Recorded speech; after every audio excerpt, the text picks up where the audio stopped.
People don't see you the way you hope they will. They see you the way you show them to. Not through what you say about yourself, but through how you treat yourself when no one is watching, when no one is clapping, when there's nothing to gain. Your self-perception is not a private thing. It leaks. It shows up in your posture, your tone, your decisions, your tolerance, your reactions. And without realizing it, people are constantly reading those signals and adjusting their level of respect accordingly. Psychology calls this a form of social mirroring. Human beings are wired to take cues from others about how to behave. When someone walks into a room with certainty, not arrogance, not noise, just quiet, grounded certainty, it creates a kind of unspoken instruction manual for everyone else. This is how you treat me. And most people follow it. But when that certainty is missing, when your internal dialogue is filled with doubt, hesitation, and the need to be validated, that also becomes visible. You might think you're hiding it, masking it with polite words or forced confidence, but it comes through in subtle ways. The way you over-explain yourself, the way you rush to justify your decisions, the way you hesitate before speaking as if asking for permission without saying it out loud. Respect begins collapsing in those small moments, because at its core, respect is a response to perceived value, and your self-perception sets the baseline for that value. If you treat your time like it's disposable, others will too. If you act like your opinions need approval, people will assume they're optional. If you constantly adjust yourself to avoid discomfort, people will learn that your standards are flexible, and flexible standards rarely command respect. But here's the shift: when you start seeing yourself as someone whose time matters, whose voice carries weight, whose presence is intentional, something changes. Not instantly, not dramatically, but consistently. You begin to make different decisions. You pause before agreeing to things that drain you. You stop explaining yourself to people who haven't earned that level of access. You speak with less urgency and more clarity. And those changes don't go unnoticed. Because confidence, real confidence, is not loud. It doesn't need to announce itself. It's felt. It's in the way you hold eye contact without forcing it. It's in the way you take a moment before responding instead of rushing to fill silence. It's in the way you can disagree without becoming defensive. That kind of self-perception sends a powerful psychological signal.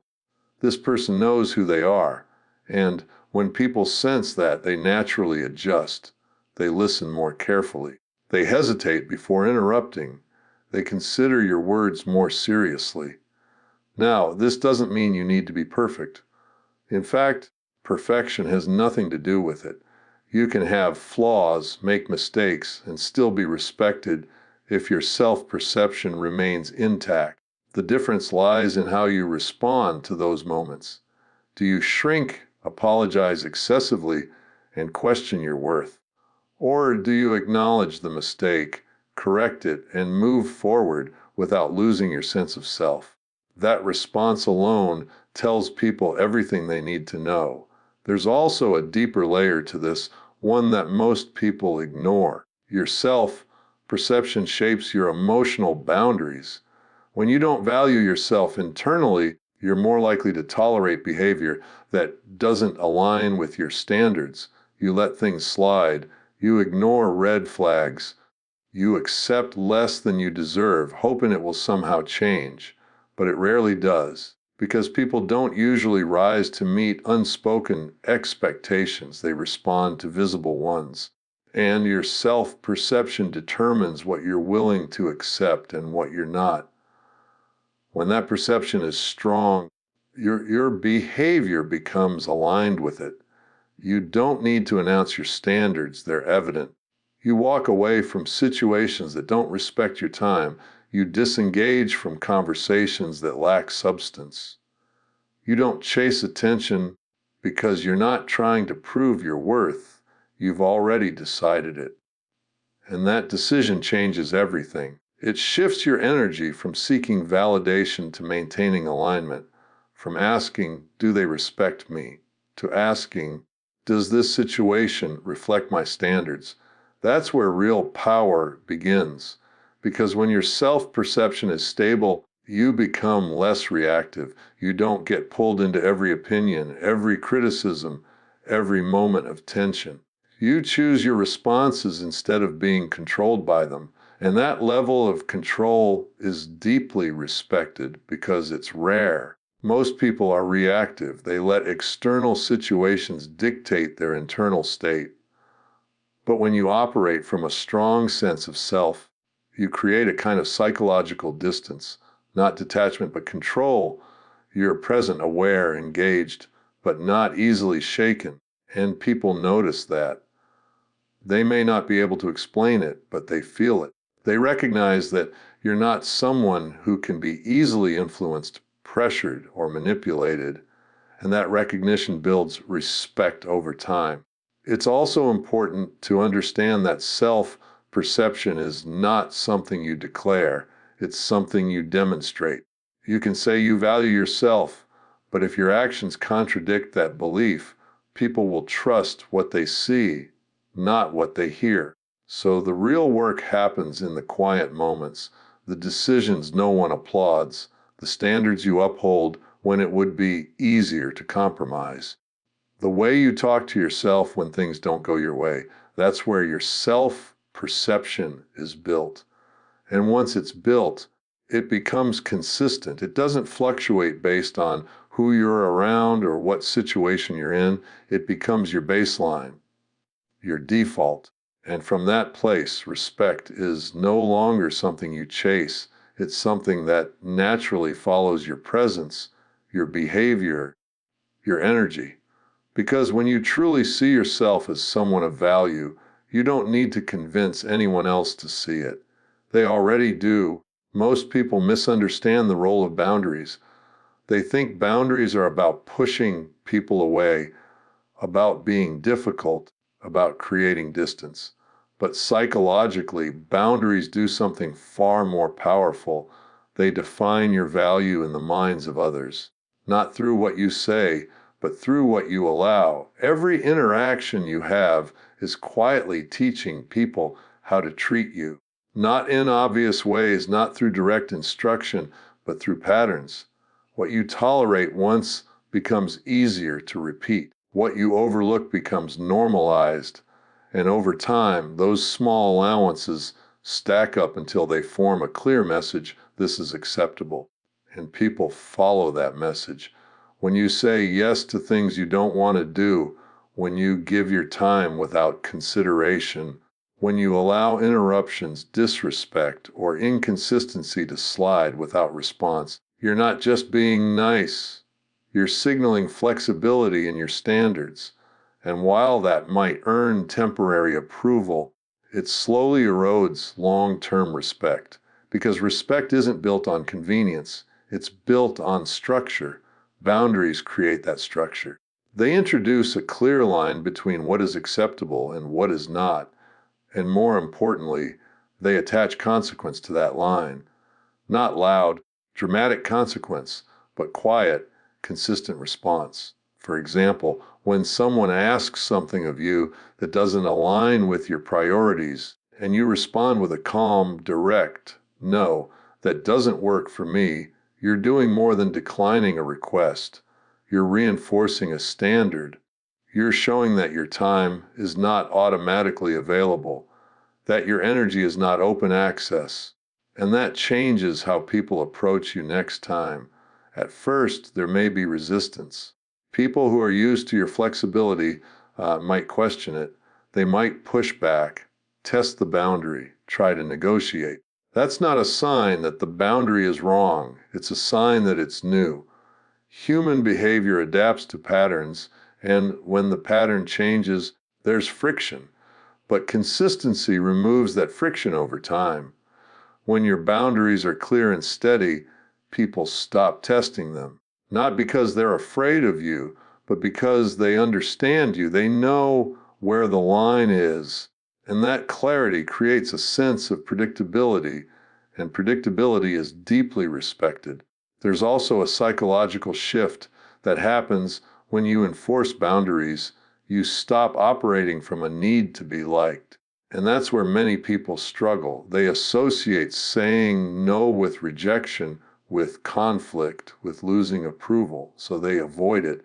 They overextend themselves, hoping that constant availability will earn respect. But it rarely does, because when you're always available, always agreeable, always accommodating, you become predictable in a way that reduces your perceived value. There's no selectivity, no discernment. And without those elements, people don't feel the need to earn your time or your attention. Boundaries reintroduce that sense of earning. They create a dynamic where access to you is not guaranteed, it's conditional, not in a manipulative way, but in a structured, intentional way. You give your time to what aligns with you. You engage in what reflects your standards, and you step back from what doesn't. That selectivity is powerful. It signals that you operate with intention, not impulse, that your decisions are guided by priorities, not pressure. And that kind of behavior forces people to recalibrate how they interact with you. Another important layer to boundaries is emotional control. Setting a boundary doesn't require aggression. It doesn't require explanation after explanation or justification after justification. In fact, the more you over-explain, the weaker the boundary becomes. Strong boundaries are simple. They're calm, direct, unapologetic.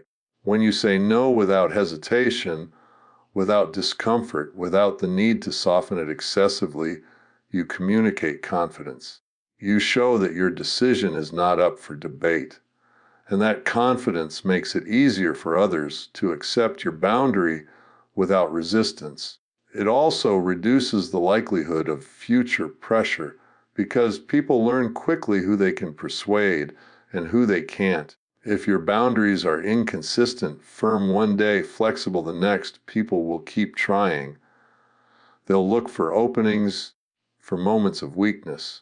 But when your boundaries are steady, that effort disappears. There's also something deeper happening beneath the surface. When you set boundaries, you reinforce your own self-perception.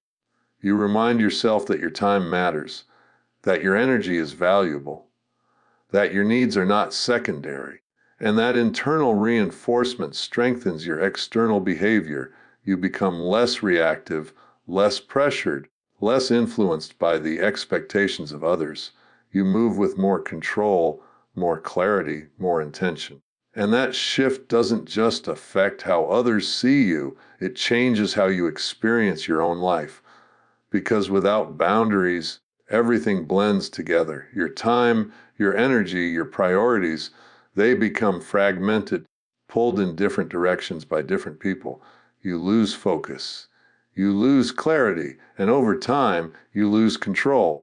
Boundaries restore that control. They create space, space to think, to act, to choose deliberately instead of reacting automatically. And in that space, you become more effective, more present, more aligned with what actually matters to you. And people notice that alignment. They notice that you're not easily swayed, that you don't bend under pressure, that your decisions have weight, and that weight translates directly into respect. It's also worth understanding that boundaries don't push the right people away. They filter. They reveal who respects your standards and who only benefited from your lack of them. The people who truly value you will adjust. They'll respect your time, your limits, your decisions. The ones who don't were never aligned with you to begin with. And that realization, while uncomfortable at times, is necessary because respect cannot exist in an environment where your boundaries are constantly ignored. So, when you start setting them, you're not creating distance, you're creating definition. You're shaping the way people interact with you. You're establishing a standard that others can recognize, understand, and respond to. And over time, that standard becomes your reputation. Not something you announce, not something you demand, but something that is consistently experienced by everyone who interacts with you. Because the moment people realize that access to you is not automatic, that your time is not endlessly negotiable, that your energy is directed with intention, they begin to treat you differently. They become more considerate, more aware, more respectful. Not because you asked them to, but because your boundaries made it clear that anything less wouldn't be accepted. Most people believe influence comes from speaking more, explaining more, proving more. They think the person who fills the room with words is the one who controls it. But psychology tells a different story. The person who speaks less, who uses silence with intention, often holds more power than the one constantly trying to be heard. Silence is not the absence of communication, it is communication, and in many situations it's the most powerful form of it. When you remove unnecessary words, you create space, and that space does something interesting to the human mind. It demands to be filled. People become more attentive, more aware, more curious about what you're thinking, what you're going to say, how you're going to respond. This is known as psychological tension, and tension, when used correctly, increases perceived authority. Think about conversations where someone answers immediately, explains everything in detail, and tries to cover every angle. There's no room left for curiosity, no room for interpretation. Everything is laid out, and because of that, it often loses impact. Now compare that to someone who listens fully, pauses before responding, and then delivers a concise, deliberate statement. The difference is immediate. Their words carry weight, not because they're more complex, but because they're more intentional. That pause, that silence before speaking, signals control. It shows that you're not reacting impulsively. You're thinking, processing, choosing your words instead of chasing them. And that behavior triggers a subtle but powerful response in others. They begin to take you more seriously, because in a world where most people react instantly, the person who doesn't stands out. Silence also protects your position in conversations. When you feel the need to constantly explain yourself, you often give away more than necessary. You justify decisions that didn't require justification. You dilute strong points by adding unnecessary details. You create openings for others to question, challenge, or redirect the conversation. But when you say what needs to be said and stop, you maintain control. There's a discipline in that, a restraint. And restraint is often interpreted as confidence. It tells people that you're comfortable with your position, that you don't need to convince them endlessly, that your words are enough on their own.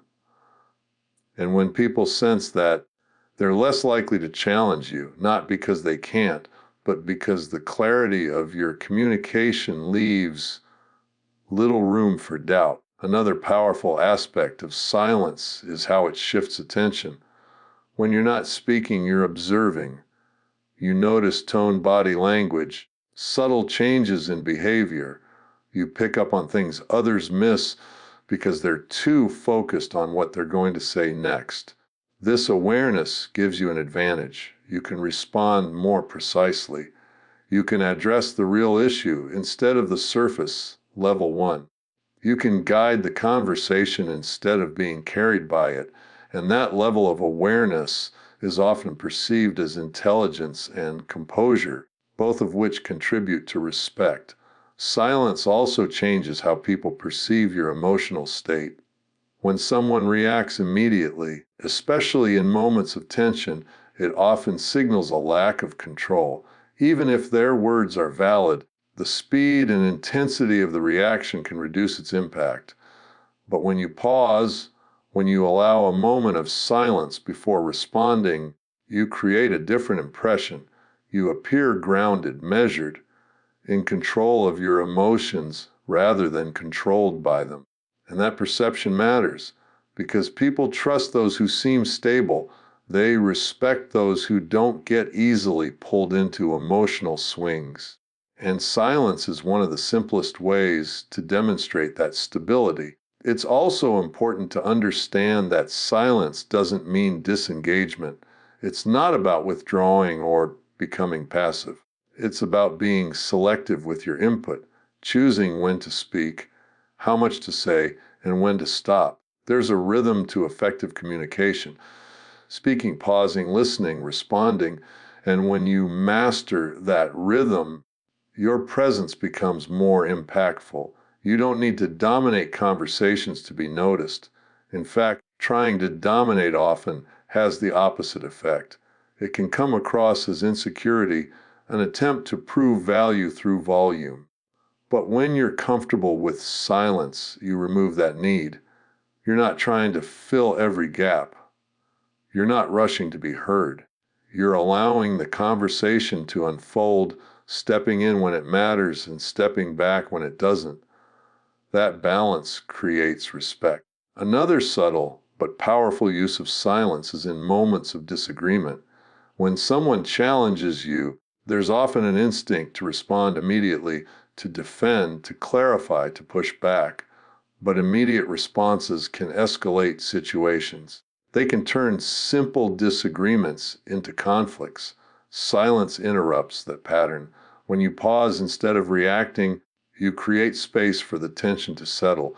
You give yourself time to choose a response that is measured rather than emotional. And often, that pause alone shifts the dynamic. The other person becomes more aware of their own words, more reflective, sometimes even less aggressive, because silence can feel like a mirror. It forces people to sit with what they've said, to hear it again, not through your reaction, but through the absence of it. And that can be more powerful than any immediate reply. There's also a level of mystery that comes with controlled silence. When you don't reveal everything, when you don't react to every situation, when you don't constantly explain your thoughts, people become more curious about you.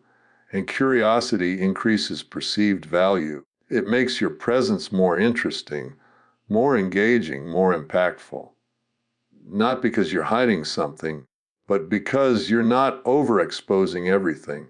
In a world where oversharing has become the norm, restraint stands out, and that restraint is often interpreted as depth. People begin to associate you with thoughtfulness, with control, with intentionality. They see you as someone who doesn't speak without purpose. And because of that, when you do speak, they listen more carefully. They pay attention. They consider your words more seriously because they've learned that when you choose to say something, it matters. And that's the real power of silence. It's not about saying less for the sake of it. It's about making sure that what you do say carries weight. It's about removing the unnecessary so the necessary becomes stronger.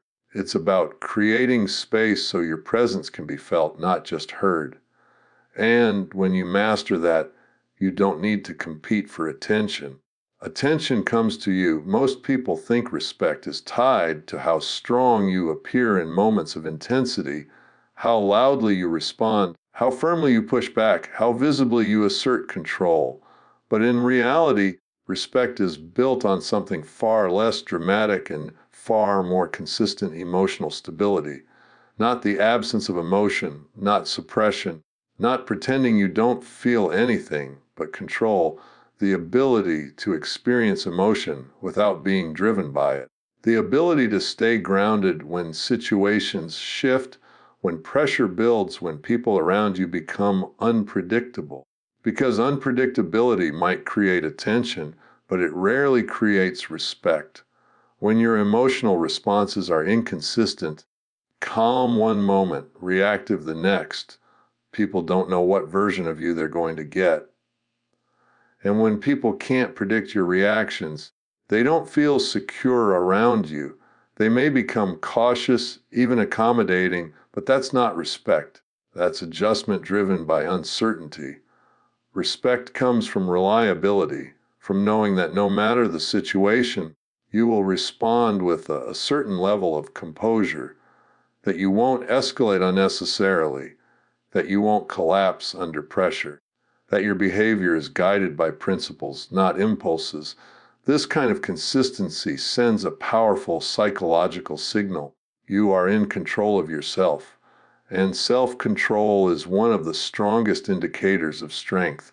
Think about moments where tension rises, disagreements, criticism, unexpected challenges. Most people react quickly. Their tone shifts, their words become sharper, their body language changes. Even if they try to hide it, the reaction is there. It's immediate. It's visible. But when someone remains composed in those same moments, something different happens. They slow the pace of the interaction. They create space between stimulus and response. And in that space, they choose how to act instead of letting emotion decide for them. That choice is what people notice because it's rare. It's easy to stay calm when everything is going well. There's no resistance, no pressure, no emotional trigger. But when things become uncomfortable, when there's disagreement, when expectations aren't met, when something doesn't go your way, that's when your emotional consistency is tested. And that's when it matters most. If your behavior shifts dramatically in those moments, people begin to associate you with volatility. They may hesitate to challenge you, not out of respect, but out of concern for how you might react. They may avoid direct communication, not because they value your opinion, but because they're trying to maintain stability. That dynamic limits your influence.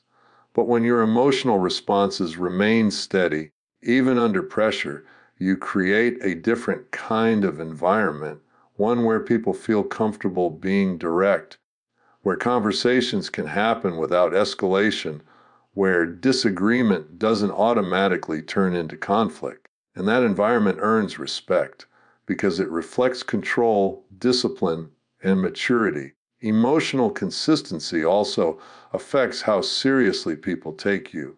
When your reactions are measured, your words carry more weight. People don't dismiss what you say as a momentary outburst or an emotional reaction. They see it as deliberate, considered, intentional, and that perception changes how they respond. They listen more carefully. They think before speaking. They approach conversations with more awareness, not because they're intimidated, but because they recognize that you operate differently. There's also a deeper layer to this, one that goes beyond external interactions. Emotional consistency shapes your internal experience. When you're reactive, your state is constantly shifting based on external factors. Someone says something you don't like, you feel irritated. A situation doesn't go as planned, you feel frustrated. A small inconvenience disrupts your mood. Your stability becomes dependent on what's happening around you. But when you develop emotional consistency, that dependency weakens. You still feel emotions, but they don't control your behavior. You acknowledge them, process them, and then choose how to respond. That creates a sense of internal stability, and that stability shows externally. People can sense when someone is grounded, when their presence doesn't fluctuate with every minor change, when their behavior isn't dictated by momentary feelings. And that sense of grounding is reassuring. It builds trust, and trust is a foundation of respect. Another important aspect of emotional consistency is how it affects conflict. Conflict is unavoidable. Differences in opinion, misunderstandings, competing priorities, they happen. But the way you handle conflict determines how you're perceived. If your response is immediate and emotional, the focus shifts from the issue to your reaction. The conversation becomes about tone, about delivery, about the emotional charge behind your words. And that often weakens your position, even if your point is valid. But when you respond with control, you keep the focus on the issue.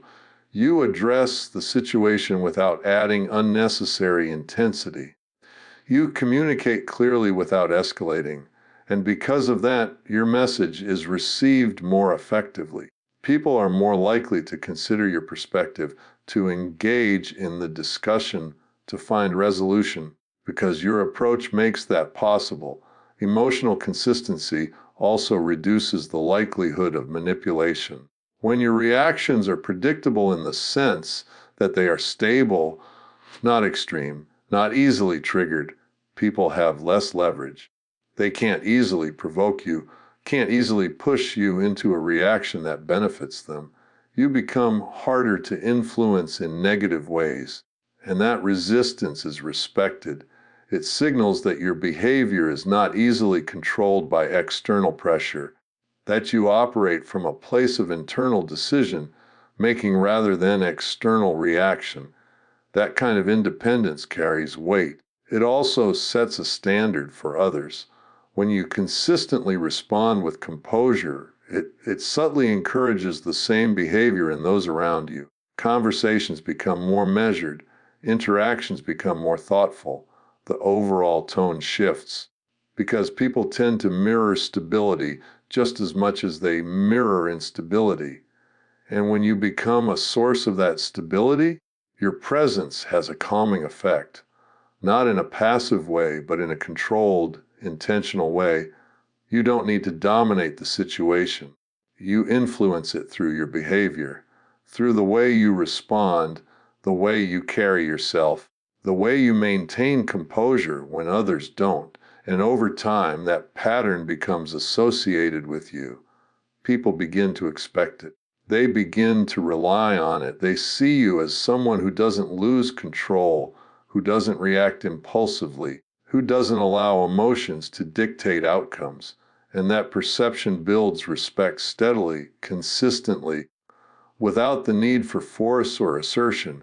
Because when you demonstrate that you can manage yourself, especially in moments where most people can't, you show a level of discipline that stands out, a level of control that is rare, and a level of strength that doesn't need to be announced to be recognized. There's a pattern in human behavior that operates quietly but consistently, influencing how people assign value to everything around them. It's simple. What is easily available is often underestimated, and what requires effort, intention, or selectivity is valued more. This isn't just about material things. It applies directly to people, to attention, to time, to presence.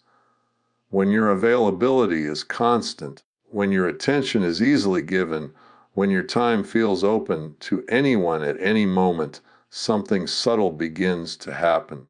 People stop recognizing its worth, not because they're intentionally dismissive, but because the human mind adapts quickly to what feels guaranteed. When something becomes expected, it loses its sense of significance. And this is where respect begins to weaken, because respect is closely tied to perceived value, and perceived value is influenced by rarity, by selectivity, by the sense that something is not automatically accessible. Now, this doesn't mean becoming distant or playing calculated games. It's not about creating artificial scarcity or pretending to be unavailable. It's about being intentional, about making conscious decisions regarding where your time goes, where your energy is invested, and who has access to your attention. When you operate with that level of intention, your presence begins to carry weight. Think about how people respond to someone who is always present, always responding immediately, always saying yes. At first, it may be appreciated, it may even be praised, but over time it becomes expected. There's no distinction between when they show up and when they don't, because they always do. Now compare that to someone who is engaged, present, and attentive, but selective. Someone who doesn't respond to everything instantly, who doesn't agree to every request, who chooses their involvement based on alignment rather than pressure. The difference is immediate. There's a sense of consideration around that person. People think before reaching out. They value the interaction more when it happens. They don't take it for granted because they understand it's not automatic. That understanding creates respect because it introduces a subtle dynamic. Access must be earned. Again, not in a transactional way, not in a manipulative sense, but in a natural psychological way. When your time and attention are directed with purpose, people recognize that being part of that focus is meaningful, and they respond accordingly. This principle is deeply rooted in what psychology refers to as the scarcity effect. When something is limited, it becomes more desirable. More attention is given to it. More importance is assigned to it. And while this concept is often discussed in terms of products or opportunities, it applies just as strongly to personal presence. If you are constantly available, constantly responding, constantly engaging, there is no limitation. And without limitation, there is no urgency, no appreciation, no elevated value. But when your presence is intentional, when your availability is structured, when your attention is given with purpose, it changes how people perceive you. They begin to see you as someone who has priorities, as someone who doesn't operate reactively, as someone who chooses rather than complies. And that perception builds respect. There's also an important internal shift that comes with this approach. When you start being selective with your time and energy, you naturally become more aligned with what matters to you. You're no longer spreading yourself thin across every request, every conversation, every expectation. You're focusing, and focus enhances quality. The time you do give becomes more meaningful. The conversations you engage in become more present. The work you commit to becomes more effective. And that increased quality doesn't go unnoticed. People begin to associate you with depth rather than availability, with intention rather than convenience, and that association carries weight. Another layer to this is how it influences behavior from others. When people know that your time is not endlessly available, they adjust. They become more direct, more respectful of your schedule, more thoughtful in how they approach you. They don't assume, they consider, because they understand that your attention is not something they can access at any moment without thought. That understanding creates a different dynamic. It removes the casual disregard that often comes with constant availability. It replaces it with awareness, with appreciation, with a level of respect that is tied to the recognition of value. And that value is not something you declare. It's something you demonstrate through your choices. There's also a misconception that being selective means being distant or unapproachable, but that's not the case. You can be warm, engaging, and present while still maintaining structure around your availability. In fact, that combination is even more powerful because when you do show up, when you do engage, when you do give your attention, it feels intentional, it feels chosen, and people can sense the difference between attention that is given out of habit and attention that is given with purpose. The latter is always more impactful. It's also important to recognize that not every opportunity deserves your yes. Not every conversation requires your participation. Not every request aligns with your priorities. And when you say yes to everything, you dilute your ability to fully commit to anything. But when you start evaluating where your time goes, when you begin asking whether something aligns with your goals, your values, your direction, you create a filter. And that filter protects your energy. It ensures that your involvement is meaningful, not just frequent. And over time, that consistency builds a reputation. People begin to see you as someone who is deliberate, someone who doesn't act out of obligation, someone whose presence is tied to purpose. And that reputation reinforces respect, because respect is not just about how you act in individual moments, it's about the patterns you create over time. the signals you send consistently, the standards you maintain even when it would be easier not to. When your behavior reflects selectivity, when your time is managed with intention, when your attention is directed rather than scattered, you create a perception that is difficult to ignore, a perception of value, a perception of control, a perception of someone who understands that their presence is not something to be given lightly, but something to be invested carefully. And once that perception is established, people no longer see your availability as something to assume. They see it as something to appreciate